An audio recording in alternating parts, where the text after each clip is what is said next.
so I'll be able to take some questions from, as many questions as possible from the audience and as well from people online. What's up? But as you can see, I'm obviously here in person. This is me, not a clone of me. Are we sure about that? The way he said it. The reason I'm here in person is because Pennsylvania is so important to the future of the world.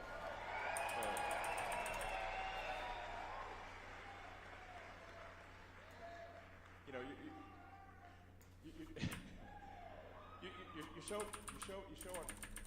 show what matters by your actions, not your words. And my actions are, I'm here, I'm in Pennsylvania, and I'm here for a very important reason. Which, yeah, which is. To get this volume up. I can't emphasize enough that Pennsylvania is, I think, the linchpin in this election. And this election, I think, is going to decide the fate of America, and along with the fate of America, the fate of Western civilization.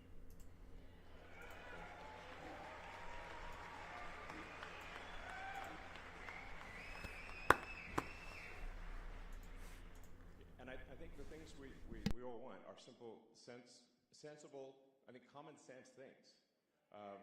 You know, we obviously want secure borders. We want safe cities. You know, sensible spending so that we don't have crazy inflation. We want freedom of speech. We want the Constitution to be upheld. And you know, I'm being told at times that these are like right-wing values. I'm like, are you insane? There's literally the fundamental values that made America what it is today.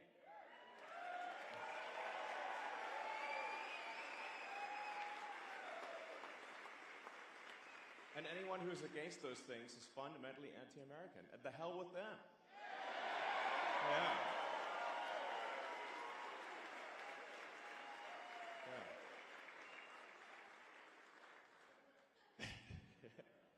I see I'm getting a lot of agreement from everyone in this room. So, yeah. So,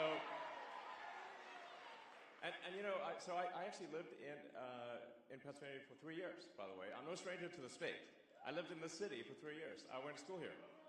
So, you know, so I know the state. I'm not some, you know, just arrived situation. You know, I've been here, spent 3 years of my life here. So it's a great state. Love it.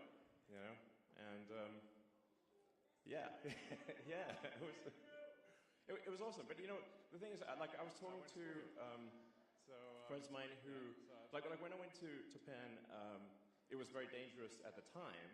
But everyone thought it would get better would get better as the years went on.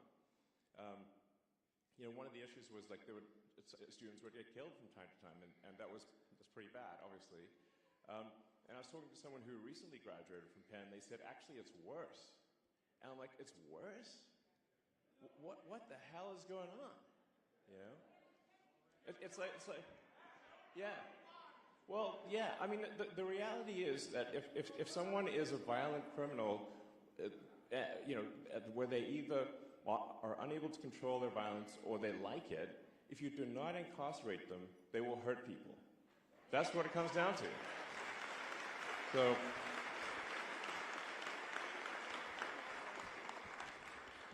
So if you don't put hardened criminals in jail, they will kill people. That's what it comes down to. And that's, unfortunately, the situation we have here is that the Democratic Party will not put hardened criminals in prison. And so they roam free, and they prey upon you, and your kids, and your family, and your friends. This is insane.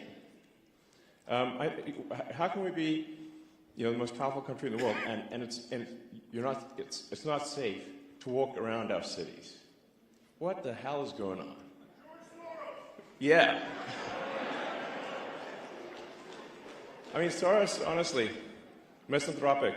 You know, he's for someone who has, you know, sort of claims to be doing good, but actually he is not. You know. He is tearing down the fabric of society. So terrible.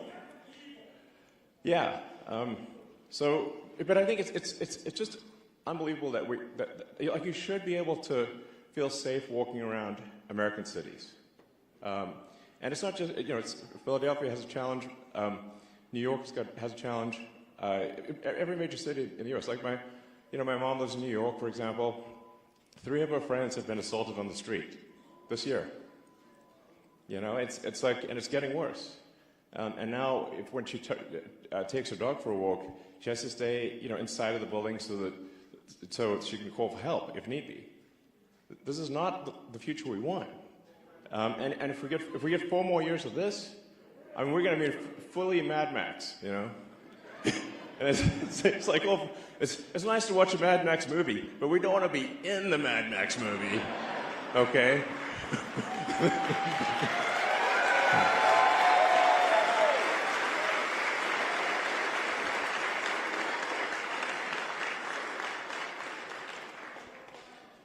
So yeah, and then the whole border thing is just insane. I always want to try to figure out what is the truth of the matter, what's really going on. So on the border situation, it's like, is it real or is it not real? So I went there in person, and I just literally live streamed what I saw. And our border looks like World War Z. Okay, it's like zombie apocalypse. It's insane. So this is, if you don't have a border, you don't have a country. Yeah, I mean, we're just saying, like, we have to have real borders, or if you don't have real borders, you don't have a real country. And obviously, as someone who's an immigrant, I'm pro-immigrant. I just want to make sure that people who come here are going to be assets to society, and that they're going to raise our standard of living.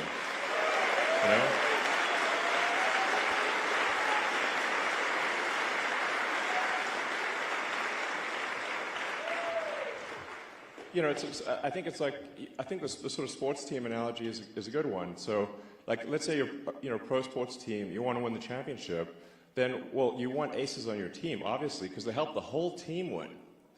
So the same is true for immigration. If we have this sort of equivalent of, like, Kobe Bryant or Steph Curry or LeBron or something like that, they want to join the team. Like, absolutely, of course. Do you like winning? Yeah, okay. But if they can't play basketball, they shouldn't be joining. So that's real important. And and then something that doesn't get a lot of attention is the fact that the federal government is spending America into bankruptcy. Which is crazy. It's sort of, and that's really what leads to inflation. Is that when the government spends more than it brings in, that's what causes inflation. Yeah, so it's just a pernicious tax. So there has to be we have to radically reduce the amount of government spending so that we don't rack up a debt that is impossible to repay and drive the country to bankruptcy.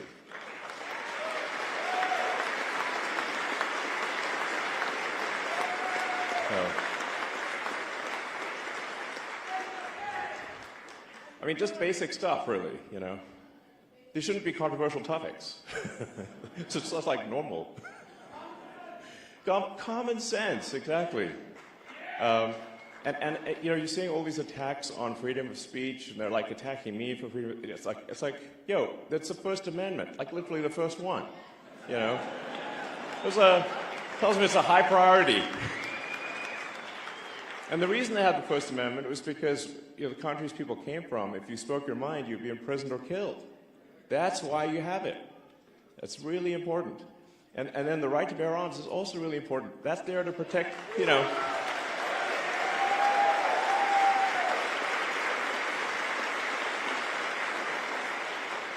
I mean, the Second Amendment is there to protect the First Amendment. So,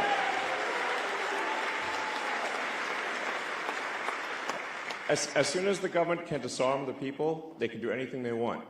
And we've seen this in one country after another. They take the guns away from the people, then they do fake elections, and then the people try to protest and they just get shot.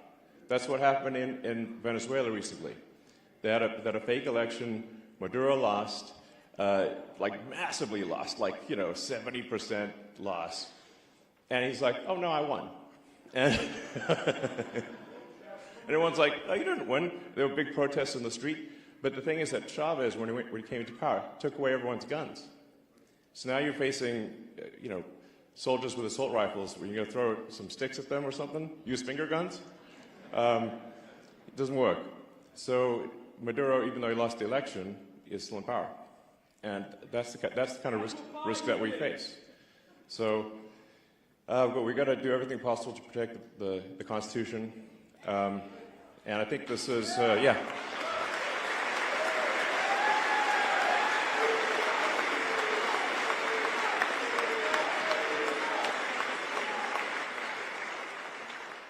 So for all those reasons, that's why, after thinking about it hard, it was very clear to me that Donald Trump has to win this election. It really does.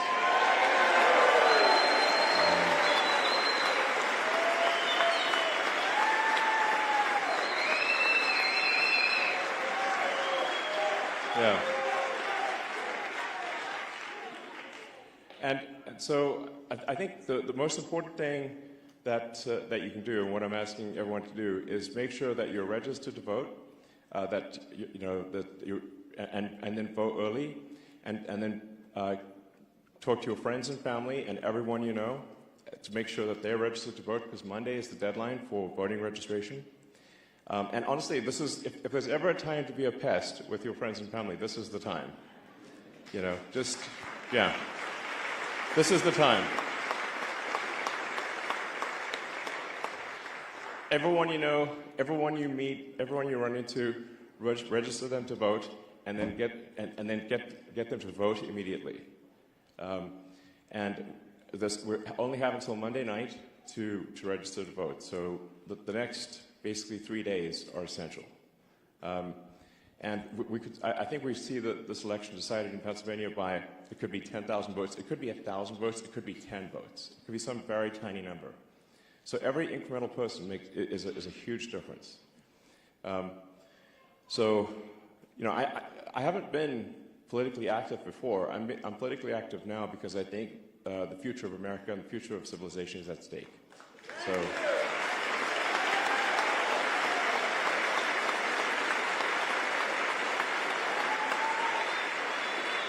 Yeah. So, please go all out registering people. We have 3 days. Let's go. Anything you possibly do. So with that, I'm happy to answer questions or take comments from the audience. And yeah. Thank you.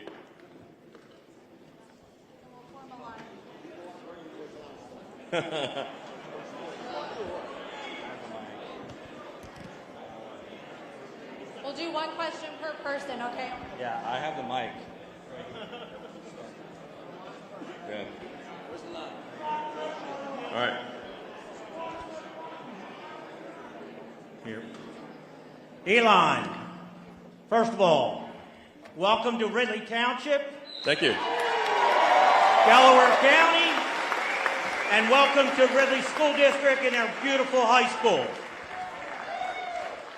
Yeah. Because you made this your first stop, we'd love to make you an honorary Ridley Raider. Thank you. I'd like to give you this shirt, football jersey.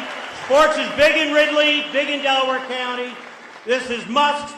67 counties in Pennsylvania. We got to turn every one of them red. Great.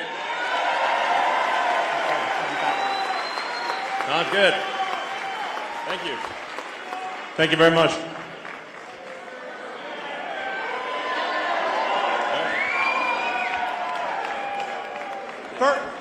First question is, what can all of us here, everybody in this auditorium, everybody watching the live stream, what can we do now to make sure we get Donald Trump across the finish line in Pennsylvania and everywhere else in this country?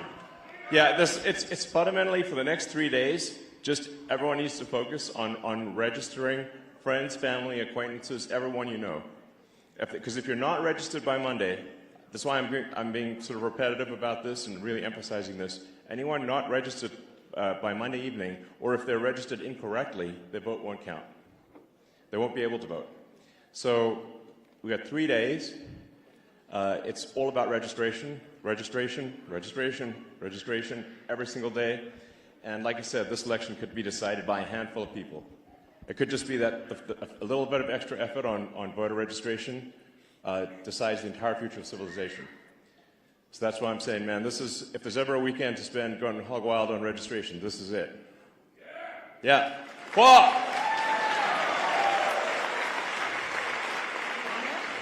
Hi, Elon. Thank you so much for being here. It means so much, and I think it's really in line with your character as I've come to know you from listening to you speak in interviews.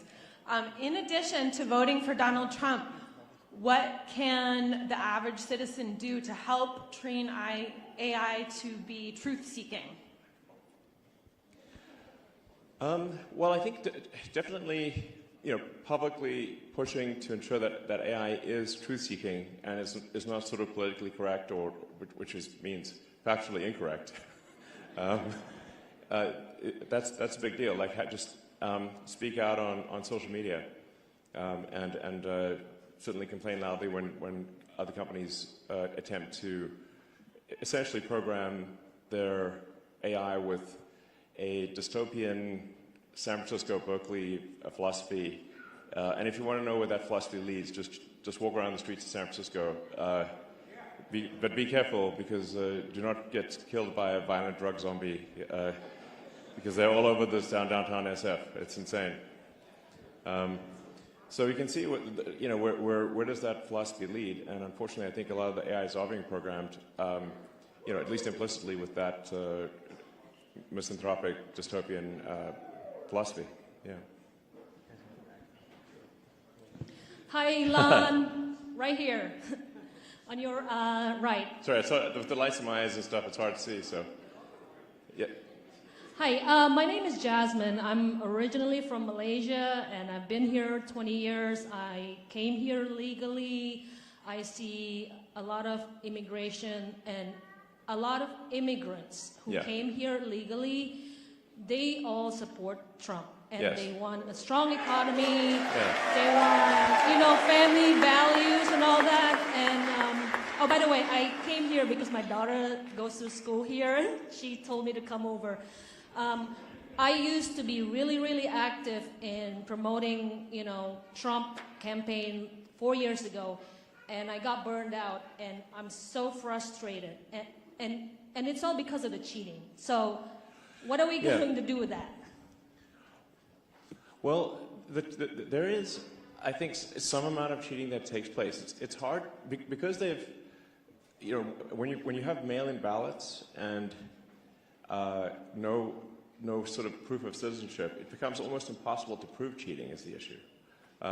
So a lot of people on the Dem side will say there's no cheating, and I'm like, you've made it impossible to actually prove that there's cheating. But statistically, there are some very strange things that happen that are statistically incredibly unlikely.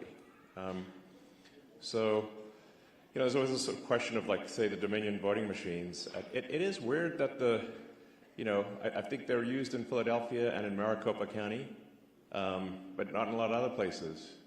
Doesn't that seem like a heck of a coincidence? So I think there's we should, in my view, we should only do paper ballots hand counted. That's it.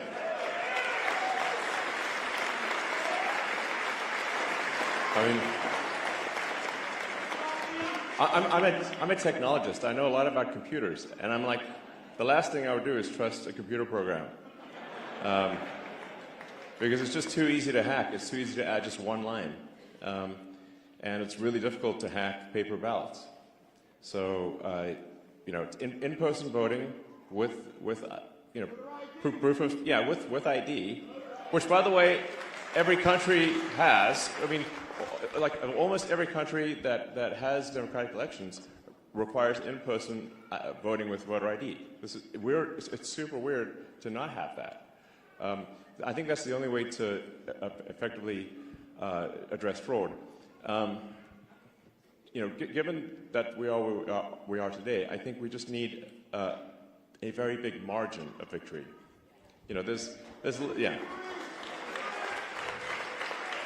If the margin of victory is big enough, then as they say, it's got to beat the cheat. Yeah. So that's it. Elon, first off, you're my hero, and I love your sneakers. Thank you. So if you do choose to be the head of the Department of Government Efficiency. Yeah, those. Yep. What do you think about we stop giving money to other countries such as Israel, Ukraine, and we stop funding forever wars that most likely is going to the deep state anyway? Yeah. Well, I think in general the amount of waste that happens with the federal government is really staggering. It's a staggering amount of waste of taxpayer money. And if we're, for any given expenditure, we have to say, well, what does this do for the citizens of America? Like, how is this good for the people of America? It's their money. Like, for some weird reason, a lot of people in the sort of, state or whatever, the politicians, they seem to forget that the money being spent is your money. And if it's not being spent in a way that is beneficial to the American people, it's a misuse of the funds. So, yeah. I mean, there's a lot of money that's being spent where sort of illegals are getting more benefits than citizens. And, like, what the heck is that? That doesn't make any sense. Yeah. Hi, Elon. So as we bring government spending and look inward to our country, I am a government employee. I care about innovation and efficiency.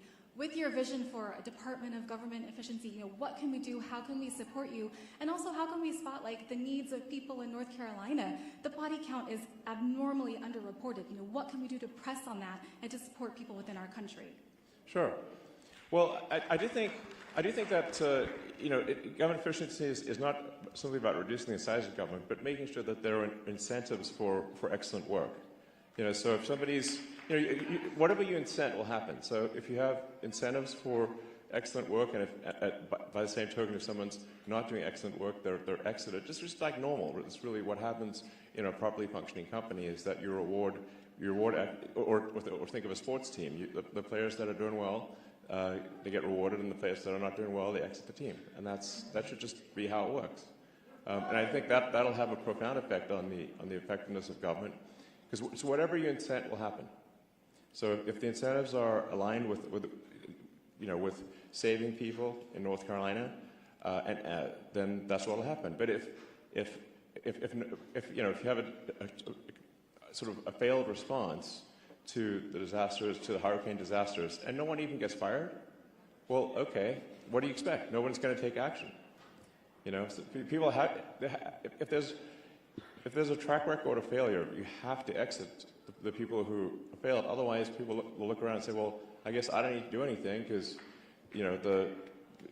nothing bad happens to you, even if you do a terrible job and people die, which is insane. So. Hi, Elon. Hi, Elon. Can you tell us about your trip to Israel? Yeah. It was a very moving trip. So, it's a very moving trip. Definitely one of the toughest regions to, how do you, what set of actions result in the greater good in Israel? I mean, obviously, you cannot have people who, if they want to slaughter everyone in Israel, you got to stop that. There's no way.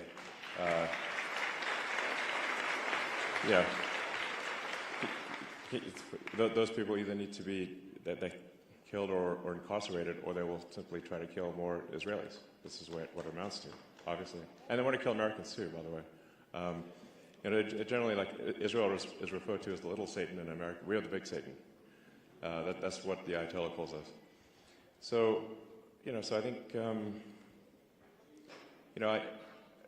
I think a lot of what's happening there is people are being taught to hate, in Gaza from when they're children. They're taught to hate, and that's really the thing that needs to stop for there to be, long-term peace, hopefully. is that you just cannot have the kids be taught to hate from the moment they can talk. That's fundamental. So, yeah.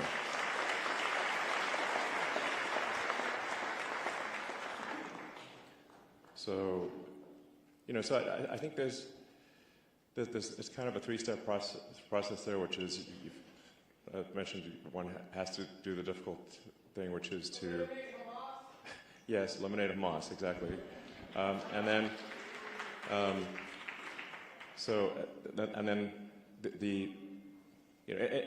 I think also going forward, anyone who's teaching hatred in Gaza or elsewhere, they need to stop doing that. That can't be acceptable. And we have to stop, kids being taught to hate America in America. So.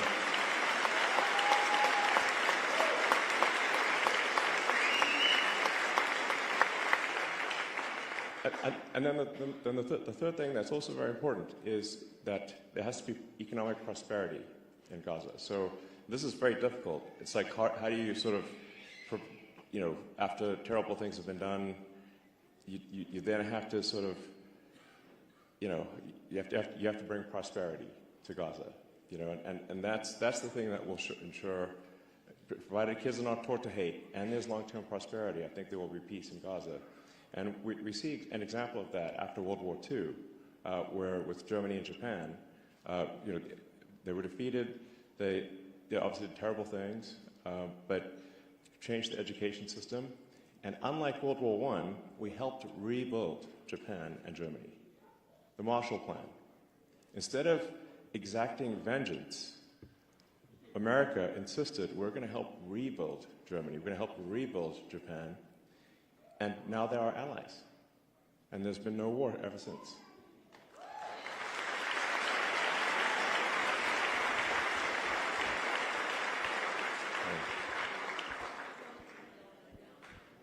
And I want to say congratulations on the successful redocking of your rocket. Big deal.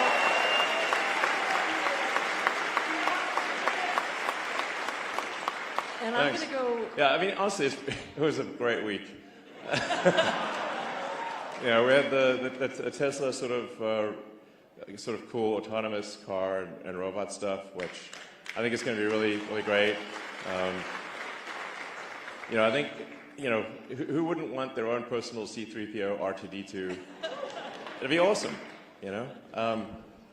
So I think that we're going to build some awesome helper robots and autonomous cars, and then this is a good day. Fate is smiling upon us here.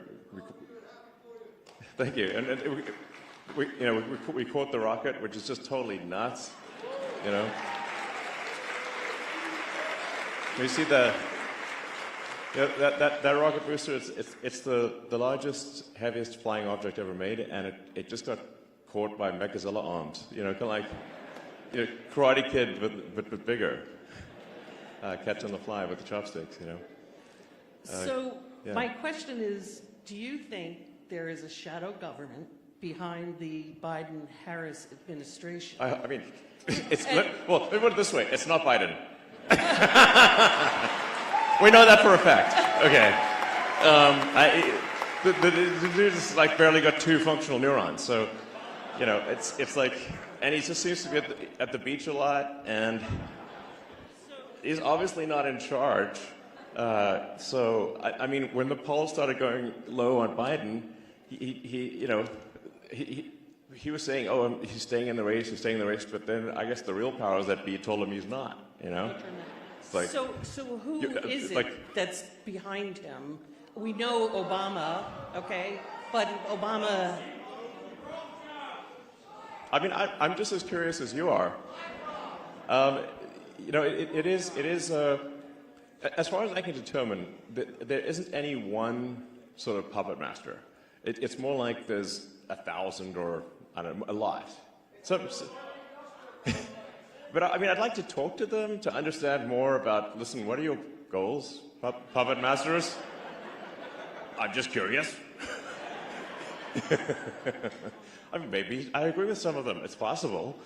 But it's just obvious that Biden's not in charge. It's obvious that Kamala's not in charge.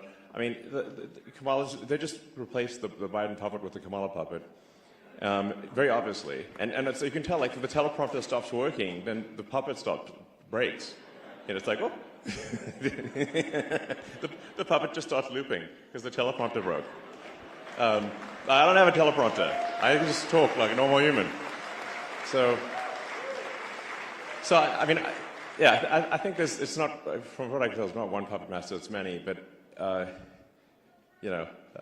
interesting to see the crossover between the Epstein client list and Kamala's puppet masters. I bet there's a lot of names that appear in both lists.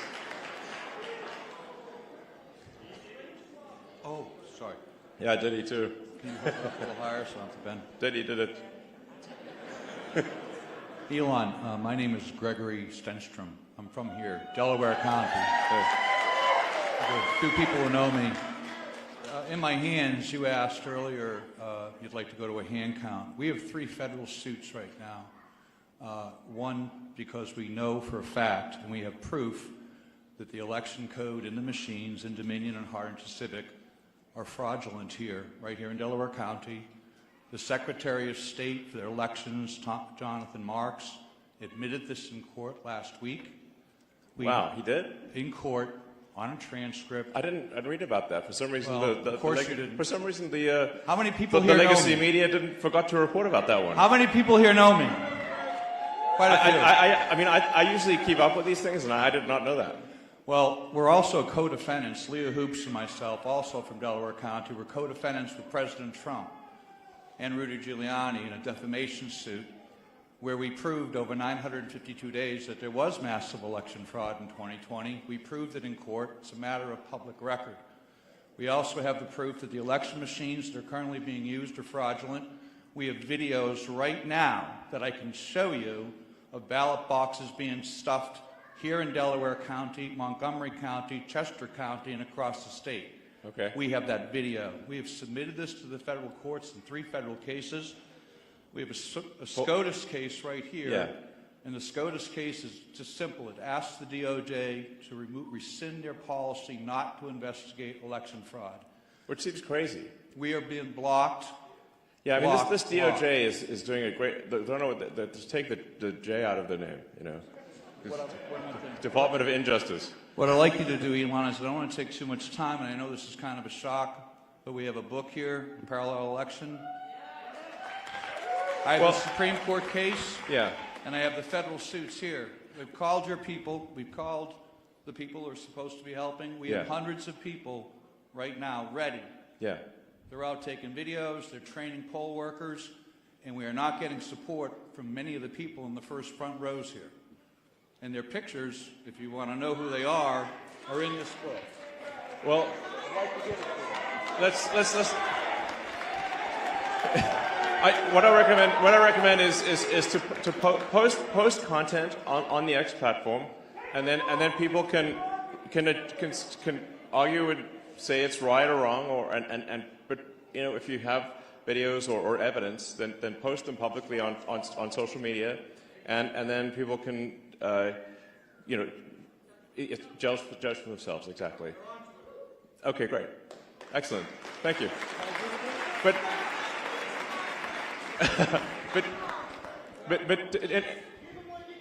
anyway, let's not get contentious. This is I think, teamwork makes the dream work here, whatever the situation, I don't want to dissuade anyone from voting. It's very important to vote. Any actions with respect to voting machines and whatnot, we certainly want to put them under intense scrutiny, but it's nonetheless, everyone needs to vote. And like I said, if you leave here with one thing, the goal is to register as many people as possible to vote. That is the goal, and we only have until Monday night. That is the goal. One mission. Bam.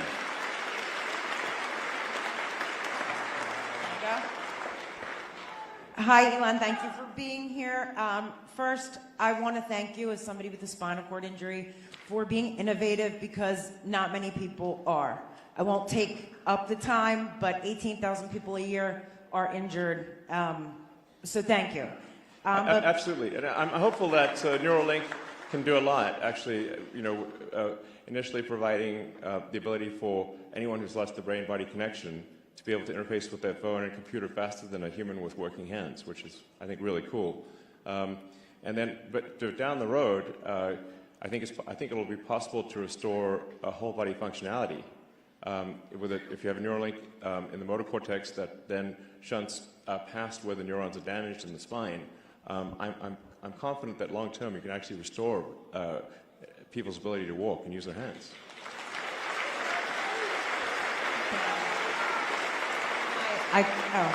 I appreciate it. I would love to work with you on getting support around here, but in fact, one of the things that and to be fair, the FDA has been within the context of their current rules has been actually quite supportive. They've given us sort of express lane, because they've seen the quality of the work and the sophistication of the technology. They have given us sort of fast track approval, but still our progress is limited by regulatory issues, and that's the same thing that's happening with SpaceX. It's like SpaceX can build a giant rocket faster than the license can be processed by the government, which is insane. I should mention, like, one of the most fundamental things about me supporting, and maybe the biggest showstopper of all for me in terms of why I feel Donald Trump must win, is that we have to have sensible regulations. We have so many regulatory. Last time I checked, we have 428 agencies. There's more than an agency a year has been created since America was a country. Like, we've got almost twice as many agencies as years that America's been a country, which means an agency has been created. There's like sometimes two new agencies per year created, which is just madness. So America is being smothered by overregulation. It's like I call it slow strangulation by overregulation. That's the. Yeah. I would like to ask about natural gas and lithium. That's kind of what. Pennsylvania is rich of natural resources and fracking gas and lithium, which could benefit not only our state, but our entire country. However, many residents, and I have to be honest, along 350 miles of Pennsylvania had real challenges like eminent domain and the destruction of water sources, such as what happened with the Marin East pipeline. How can we ensure that while utilizing these resources, we work closely with local governments and residents without the federal government overreaching and forcing land from homeowners? Effective communication with citizens and their involvement in these decisions is crucial. What role do you see for technology or private industry in making sure that this process is transparent and fair? Because believe you me, lots of people were forced with eminent domain and aquifers poisoned all across Pennsylvania, including our veterans. And this has been a real problem since 2016. So we want to support our workers and use our gas, but we need to be careful of what we're taking from people who've lived here, families for centuries. Certainly, I believe in sensible regulation. So, what I see happening is that there are all sorts of there's a mountain of rules that actually don't benefit people, and then there's missing rules that do benefit people. So it's this bizarre Kafkaesque nightmare of regulations where ultimately the good of the people is not served. And we get regulatory delays for things that are fake. Meanwhile, bad things are allowed to happen simply because someone filled out the paperwork and gamed the system. So that's what I mean. It's when I say the Department of Government Efficiency, I mean addressing any issue which is not in the interest of the people. And we do need to, at times, fight against what large corporations are pushing for, because some of them are very short-term, and some large corporations do bad things. Corporations are like people. Like, some people are good people. It's like, some corporations are good, some are sort of middling, and sometimes some corporations are bad. And it's just like people, is the way to think of corporations. So we've got to stop the corporations that want to do bad things. Make sure they're doing things that are in the interest of the people. And then corporations that want to do good things, they shouldn't be slowed down by smothering regulation.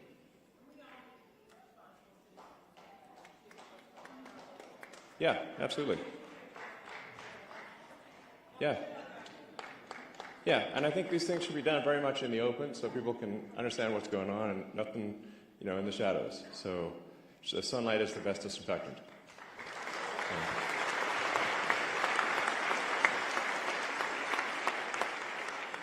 Hey, Elon, how are you? I'm Rob. These are two tough acts to follow here, but my question's a little more simple. What are some of the first courses of action you plan to take as the head of government efficiency if Trump gets elected, and do you have any areas of concern in particular? Yeah, well, that's a good question. I definitely, the focus right now is making sure that Trump wins the election. Otherwise, it doesn't matter. And I think if Trump loses, we're going to see, our cities are going to get less safe. The border's obviously going to be wide open. We're going to see government spending go ballistic. It's inflation go nuts. It's going to be just bad on every level. And fundamentally, if the current trend of strangulation by overregulation is not turned around, we'll never get to Mars. It just will be illegal. And then we'll be a one-planet civilization, or it won't be a space-faring civilization, and Starfleet will never be real. And we want Starfleet to be real. Yeah.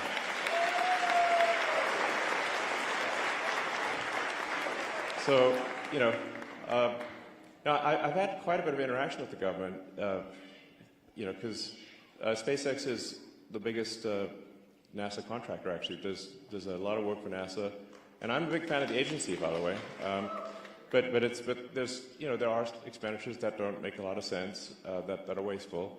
And we need to put a stop to that. Honestly, there's so much government waste that's going on that I would call it a target-rich environment. It's hard, in every direction. There's this just mad waste. And I think simply, if people simply know that, well, if they waste a ton of taxpayer money, they're going to get fired, that will immediately improve the situation. Immediately. It's like, yeah, it's just literally, and I think, but actually it's going to be both carrot and stick. It's like, so if a government official is very effective in spending your money, because taxpayer money is your money. If they're effective in spending your money, they should be promoted. They should be rewarded. And if they waste your money or do something that's basically corruption, they should be fired. Obviously, they have a duty to spend your money well. Yeah. Hey, Elon. As a veteran who was deployed because of a lie that was told 21 years ago, it's a lot of lies, man. Yeah. It's just a lot of lies. So, with Harrison Laws running on a campaign to make disinformation illegal, what would you say disinformation just means information they don't like. So what would you say? Yeah. So what would you say to an administration and a candidacy that is spreading lies or disinformation about the troops that are currently in combat, my friends? Yeah, can you believe that was said? And Hunter Biden's laptop, president's decline, and so on. Yeah, I mean, during the Trump-Kamala debate, she said there was no active duty soldiers out there. I'm like, I know a whole bunch of them. What are you talking about? That's a shameful, terrible lie. And she wasn't even fact-checked. And I'm like, are you kidding?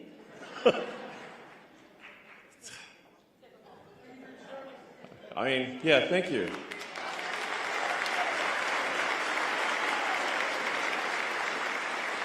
Yeah, and I just like to say, for the people, for the Americans out there who are serving in dangerous places right now, unlike what Kamala said, thank you for your service to the country.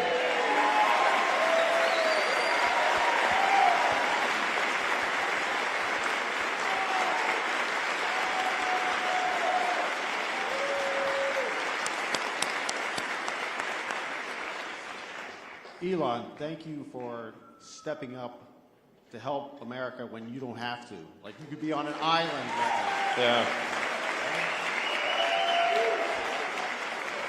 Yeah, you know, I could be, you know, yeah, I have a lot of jobs. No,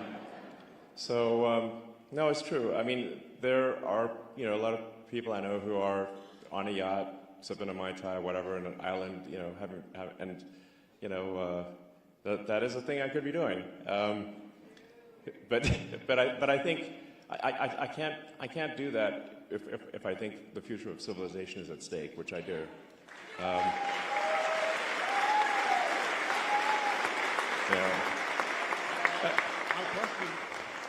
My question for you, I guess. One, do you know Alberto Congawala? He's the system manager for Europa Clipper. Oh, which you but sent, that's a cool mission, by the way. Which you sent into space on Monday. Yeah, Thank you very much. Absolutely. In fact, that was a mission where I talked to SpaceX team. It's like, you know, every mission's important, but you know, this mission's extra important. Yeah, because I'm like, you know, I want to. I think like you, like I think most people, I want a future where you look forward to it and you're excited about what's going to happen. That we're going to learn new things. That it's going to be better than the past. You know, in a future where we're a spacefaring civilization, we're out there among the stars, where Star Trek is real. You know, that's exciting.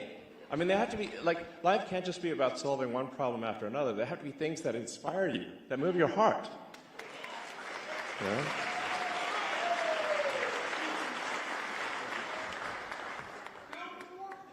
Hi, Elon. Yeah, that's a hard one to build, but at some point we should build a warp drive. But, you know, but even without the warp drive,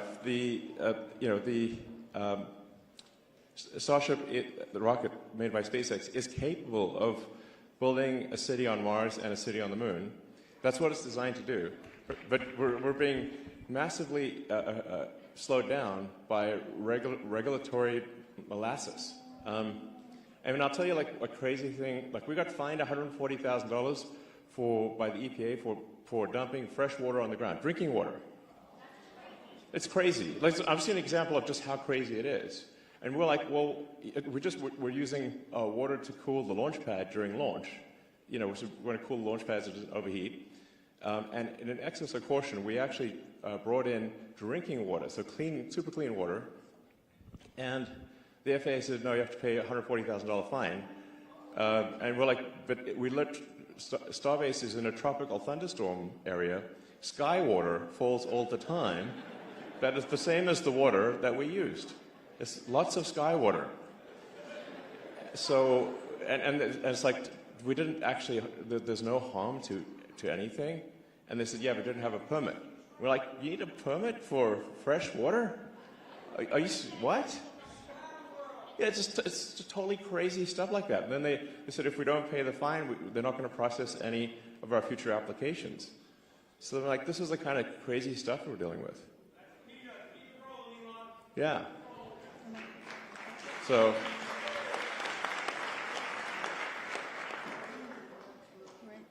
Hi, Elon. My name is Sarah. I'm from Philadelphia. I have a whole team here. First of all, I'm really excited about your recapping of this rockets and your Hyperloop program. We actually, at this critical moment, have a proposal to turn the blue states red quickly. I would like to sincerely to accept our protocol. The proposal. You know, we want to have some further discussion with you, and really thank you for putting everything you have, risking everything you have to support President Trump to take our country back. Well, thank you. Sure. Thanks.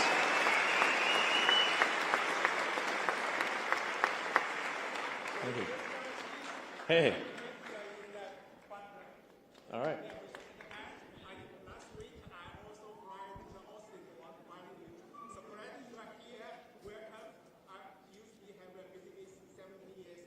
Great.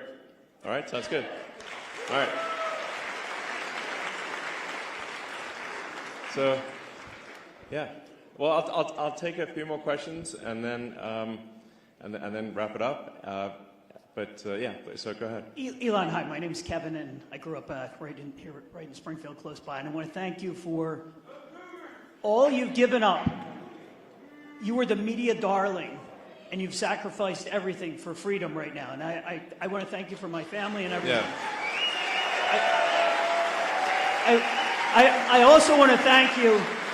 I want to thank you for all the lives that have been saved with your full self-driving, and all the future lives will be saved with that. That is one of the bravest things you've pulled off. So thank you. I use that every day. You're most welcome. Yeah, I think it will save many lives and many serious injuries, and also give people their time back, so they can, they can just be in their car and do whatever they want and watch, movies or whatever they want to do. It'll be great.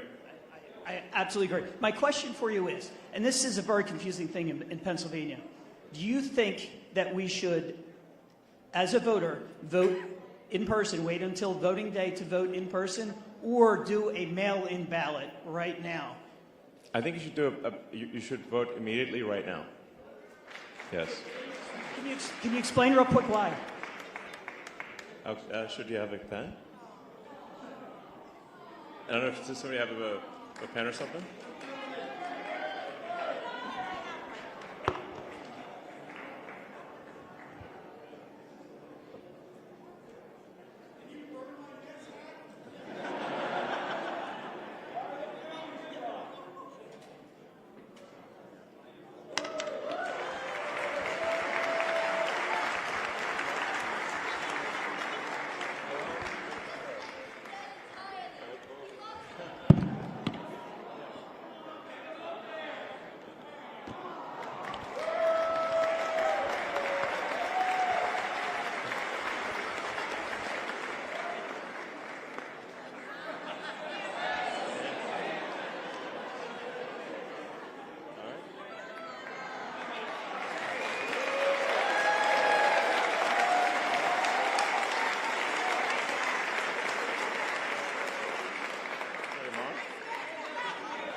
All right.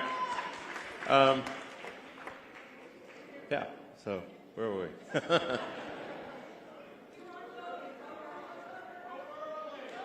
Oh, yes. Vote, yes. Register and vote early. Yeah, it's, I would say vote immediately. So, yeah, you're welcome.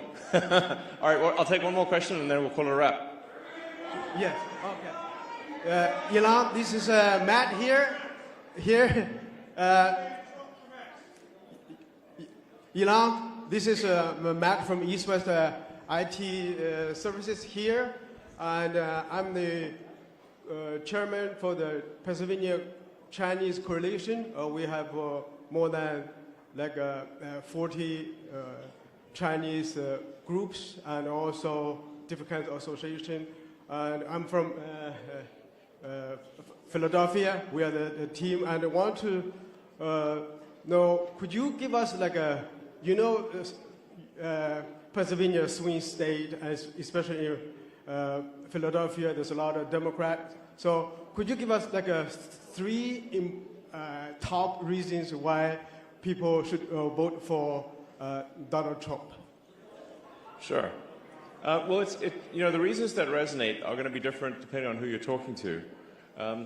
But I think the ones that resonate for me at least are, we want safer cities, we want a secure border, we want sensible government spending, we want support of the Constitution and the right to, freedom of speech, right to bear arms, and that's what Donald Trump is going to do.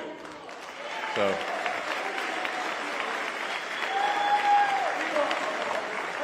And the other thing I think is maybe a concern is that I think if there's 4 more years of sort of the Kamala sort of puppet regime, they're actually going to legalize so many illegals in the swing states that there won't be swing states anymore, and this will be the last election in that case, and will be a permanent one-party state like California. And in California, they recently, California, which is mind-blowing, they passed a law banning voter ID for any election in California whatsoever. Now they're going to try to do that nationwide. In fact, if they can, they will do it nationwide. If the Dems win, they'll ban voter ID nationwide. So that's why I think if Trump doesn't win, this is the last election. Yeah. Thank you. Thanks, everyone.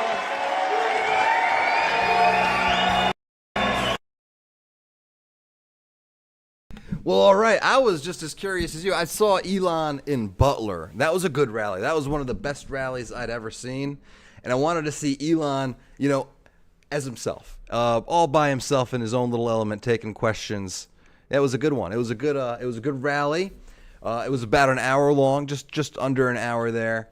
And he's in Pennsylvania, somewhere in Delaware County. This week, if you're new to the channel, we are usually live streaming House Judiciary and Oversight hearings. Right now, the House and the Senate are in recess, and they're not coming back anytime soon. At least it's not listed, but there is a field hearing on October 24th. That's at 9 a.m. It says Eastern time, but I have a feeling that it's not going to be Eastern time. I think it might be in Central time. It's 9 a.m. local time. That's in Wisconsin, Milwaukee, Wisconsin. And that's going to be on the Biden-Harris border crisis, Wisconsin perspectives. So we're going to have people from Wisconsin telling their stories, and it is in Central. So I'm expecting that probably going to start at 10 o'clock Eastern, 9 o'clock. Sometimes we get it a little more right than the House itself, because you got to check that out. Go to the House website, house.gov. You can see for yourself. They're saying it started 9 a.m. October 24th Eastern time. It's going to be Central. Just mark my word. Other than that, on the Senate side of things, I don't think they've posted anything until November. Environment and Public Works, Energy and Natural Resources. Those aren't the committees that we're watching usually here. House Judiciary and Oversight is where we like to keep it. That's my lane. I'm sticking to it. The Fox debate, is that actually going to happen? I try to cover whatever I can. Basically, if C-SPAN simulcasts it, I feel like I'm allowed to. There's stuff as it relates to, stuff national importance, especially, or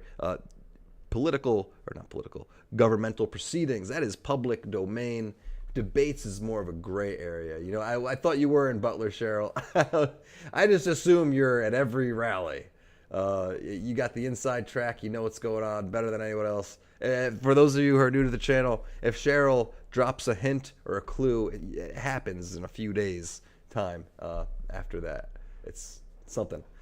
So, Cheryl, I guess Milwaukee field hearing, Judiciary. I don't know if Jim will be there. Sometimes with these field hearings, you get some attendance. It's not full attendance usually. But Rogan debate, exactly. I'm going to risk the biscuit for that one. Dave, do you think Elon should run for president after Trump? I don't know. He's very important in the private sector. I mean, he's driving innovation. I feel like he might get bogged down with that office. It is, my perspective on the presidency has changed over my lifetime. I used to think it was the most important job in the world. I don't know if that's true. Dave, the lawyer for president. Oh, I appreciate that. I can't even win for school board around. I had to homeschool my kids. They drew me outside of the race. It's just like too much private sector talent is very intimidating for the government. As we see, there is a complete antibody reaction to Elon and Donald Trump campaigning to get Trump back in. It's hilarious, but it is an antibody. They don't want that private sector talent. They don't want to get cleaned out. Elon put his finger on it. I've been saying it for months. You can go back and watch. I didn't say, 428, as 400 plus agencies and sub-agencies with something like $1 trillion budget or something ridiculous. All right. Elon put his finger on the problem. Said, we need to get that down to 99. He's a smart guy. He just knows what those numbers look like on paper, and that it's possible without knowing much more, right? If anybody could do it, it's Elon. Government efficiency. I love it. And I love him for it. Do I think he can do the job? Absolutely. Do I think he wants the job? Absolutely not. But who knows? Better off homeschooling your kids anyway. Yeah, thank you, Outlaw. And as a matter of fact, so the school that they would have been going to, It had a 2 out of 10 when we first moved here, and that's on the Zillow, right? And then it went up to a 3 for a few months. Maybe it was a year. Maybe it was 2 years. Now it's back down to the 2. And that was one of the things I was campaigning on. I don't know how these people were rabid at the mouth yelling at me. This is post-COVID. I was picking up masks, cleaning up the school, and they were yelling at me for picking up their garbage that they didn't want to pick up. So you want me to send my kid here? I'm not letting them step over all this garbage to go to school. It's ridiculous. Anyway, didn't end up going that route. Homeschool your kids if you can. That's the bottom line. Alrighty. With that said, October 24th, the Biden-Harris border crisis, Wisconsin Perspectives is the next hearing that is on the schedule. We will be watching. Join us if you can. As I like to say,